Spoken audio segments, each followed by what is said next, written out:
Hello friends, welcome to our JEE Multiverse channel.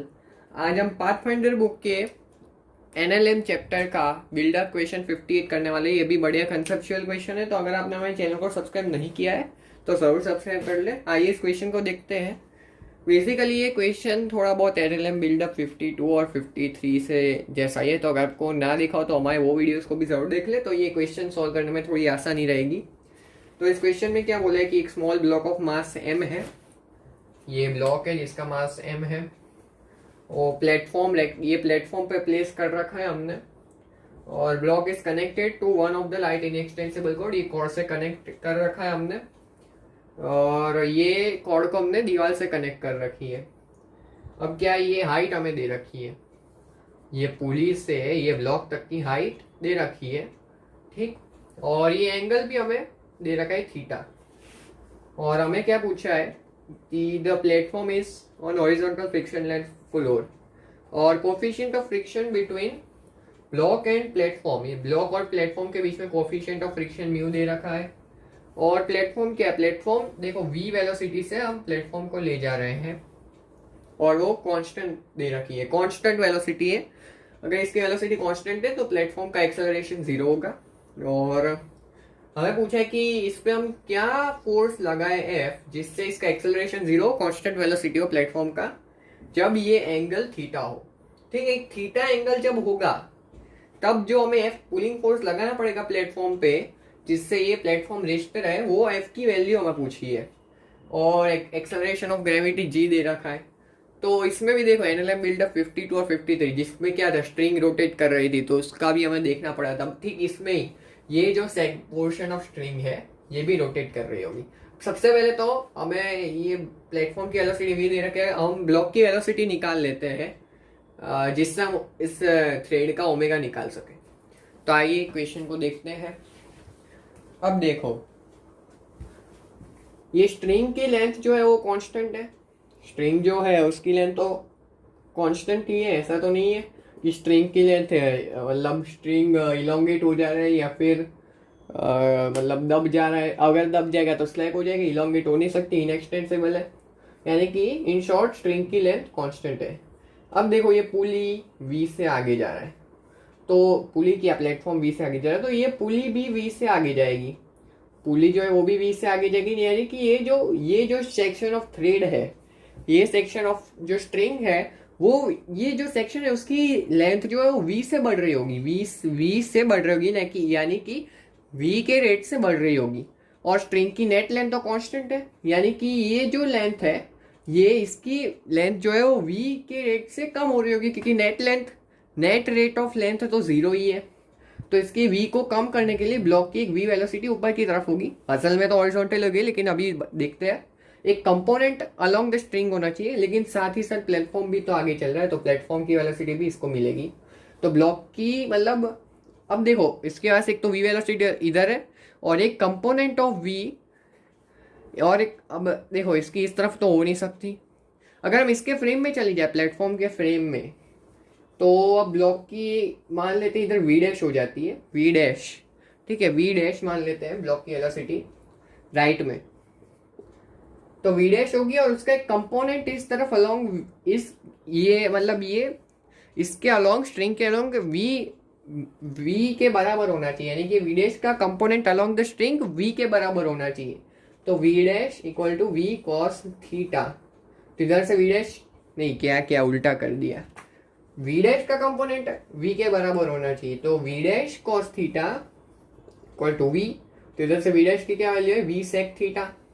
अब अगर हमें ओमेगा निकालना है तो ये जो पुली, अब देखो इसको मैं मिटा देता हूँ। अब ये स्ट्रिंग के लेंथ के इस पोर्शन पे कंसंट्रेट करते हैं।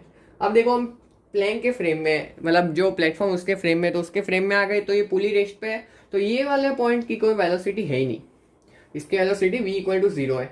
अब ये ब्लॉक की वेलोसिटी v डैश है जो v सेक थीटा है, और अगर हमें इसका ओमेगा निकालना है तो इसका जो परपेंडिकुलर कंपोनेंट टू स्ट्रिंग होगा वही ओमेगा में रिस्पॉन्सिबल होगा, ओमेगा दिलाने में। तो ये जो होगा वो v sec theta into sine theta, यानी कि ये v टेन थीटा हो जाएगा। और मान लेते ये लेंथ l है, तो ओमेगा क्या आएगा, v tan theta by l, omega की वैल्यू आ गई v tan theta by l। और अगर हमारे पास ओमेगा आ गया तो अब हम ब्लॉक का एक्सेलरेशन भी निकाल सकते हैं। वो कैसे, तो वही देखते हैं। देखो अब इस यहाँ पे डायग्राम बनाते हैं। अब ब्लॉक पे ओमेगा से स्ट्रिंग रोटेट कर रही है, यानी कि इधर एक ओमेगा स्क्वायर आर का, यानी कि इसका मान लेते हैं हॉरिजॉन्टल में एक्सेलरेशन ए है इधर की तरफ, तो उसका एक कंपोनेंट अलोंग द स्ट्रिंग जो होगा वो ओमेगा स्क्वायर आर के बराबर होगा। यानी कि जो ए कॉस थीटा होगा वो ओमेगा स्क्वायर एल, अब आर तो एल ही है, तो अब ओमेगा की वैल्यू रखते हैं तो ये आएगा v square tan square theta by l square into l into a cos theta. तो इधर से ये कट गया तो एक्सेलरेशन की वैल्यू आ गई v square tan square theta by l cos theta. और एक बात ये कि हमें एल की वैल्यू दे नहीं रखी है, बल्कि हमें एच दे रखा है। देखो ये ट्रायंगल है तो ये एल है, ये थीटा और ये एच है। एच दे रखा है, एल नहीं दे रखा, तो हम l as a function of h निकाल लेते हैं।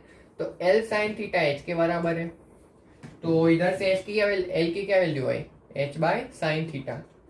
तो यानी कि हमारे पास आएगा एल की जगह एच बाय साइन थीटा रखते थे तो ये आएगा। अब sine theta by cos theta के टर्म्स में हम इसको एक्सपांड कर लेते हैं, तो ये हमारे पास आएगा v square sine cube theta by cos cube theta, कुछ ऐसा आ गया।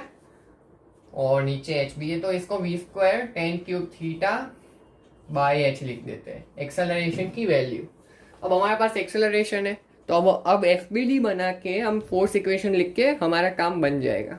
तो वही करते हैं, अब फोर्स इक्वेशन लिखते हैं। सबसे पहले तो हम एफ बी डी बनाएंगे ब्लॉक की, तो ब्लॉक की एफ बी डी बना दें। अब इसमें सूडो फोर्स लगाने की जरूरत नहीं है क्योंकि जो प्लेटफॉर्म है उसका एक्सेलरेशन ही जीरो है, तो सूडो फोर्स होता है में ये जीरो हो गया, सूडो फोर्स खत्म जीरो। यानी कि किसी भी फ्रेम में भी करेंगे तो सूडो फोर्स की वैल्यू तो जीरो ही आ जाएगी। तो देखते हैं अब ब्लॉक की एफ बी डी बनाते हैं। ब्लॉक पे देखो एक तो इधर अब हम प्लेटफॉर्म के फ्रेम में सब कुछ कर रहे हैं और ठीक है, तो एक तो इधर टेंशन लग रहा होगा और एक नॉर्मल तो है ही।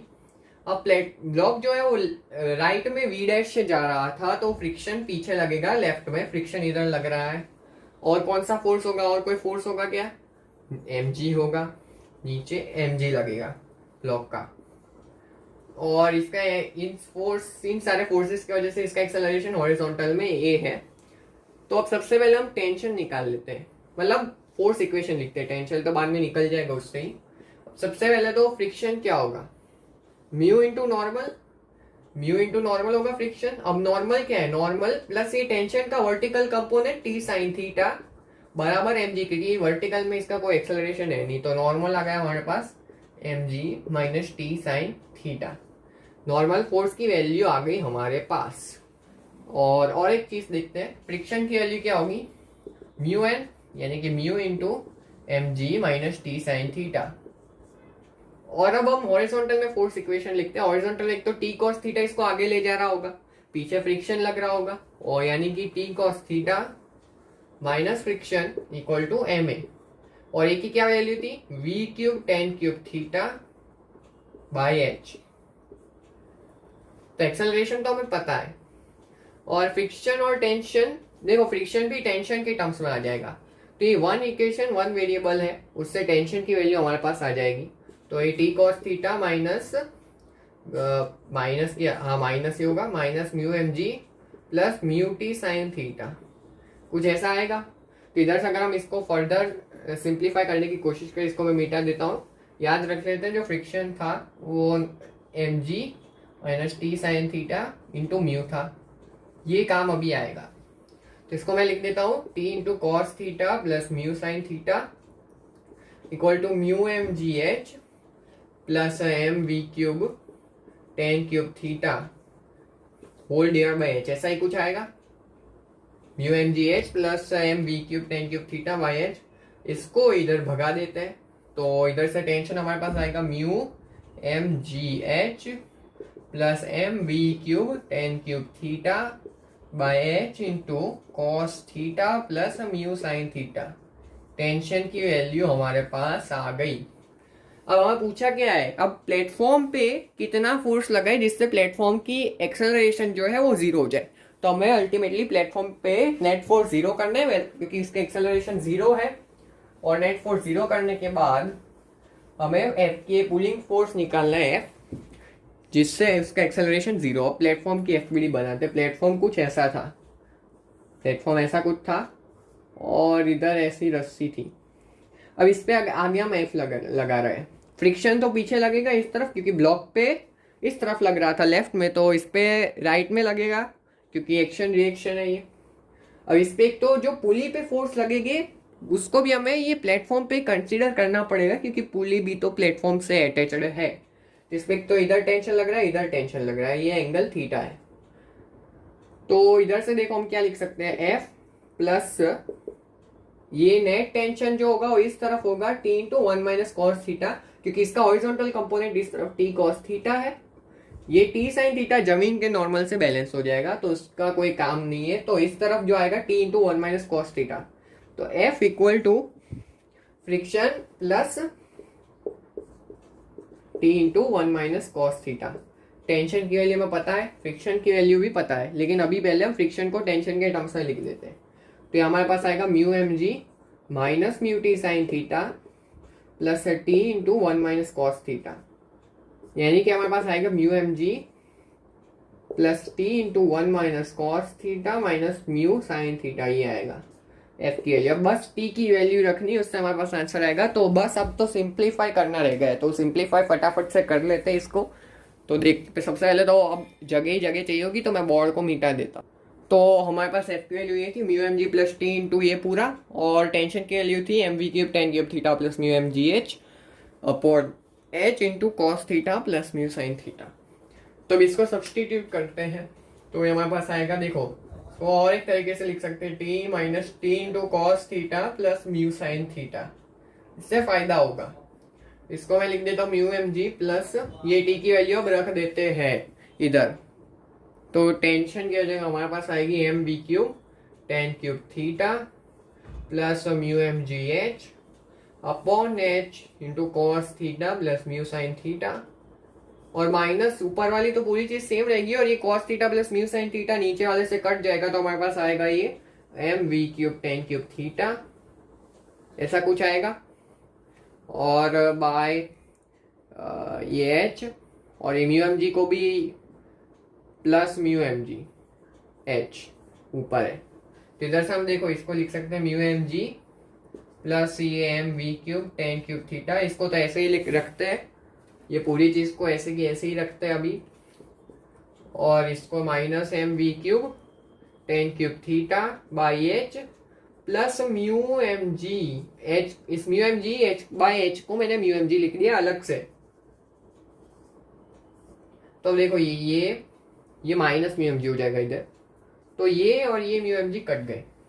अब बचा क्या, तो M we cube tan cube theta, देखो बचा क्या हमारे पास, M we cube tan cube theta plus mu M G H plus upon H into cos theta plus mu sine theta minus M we cube tan cube theta by H. बस अब इसमें से M common ले लो तो हमारे पास answer आ जाएगा, मतलब पीछे जिस फॉर्म में दे रखा है उस फॉर्म में हमारे पास आंसर आ गया। तो देखो यही तो आंसर दिया है, उसमें बस एम कॉमन ले रखा है, बाकी तो सब कुछ सेम है। तो अगर आपको ये वीडियो में मजा आया हो तो हमारे चैनल को जरूर सब्सक्राइब कर ले, और हमारे ये जो वीडियोस है उनको लाइक भी करे और ज़्यादा से ज़्यादा शेयर भी करे, ठीक है, शेयर करना तो बनता है। और अगर आपको और भी डाउट्स आते तो आप हमारी टेलीग्राम चैनल को ज्वाइन कर सकते हैं, जेई मल्टीवर्स करके है। तो अगर आप तो हमारे चैनल को जरूर सब्सक्राइब करिए। Thanks for watching.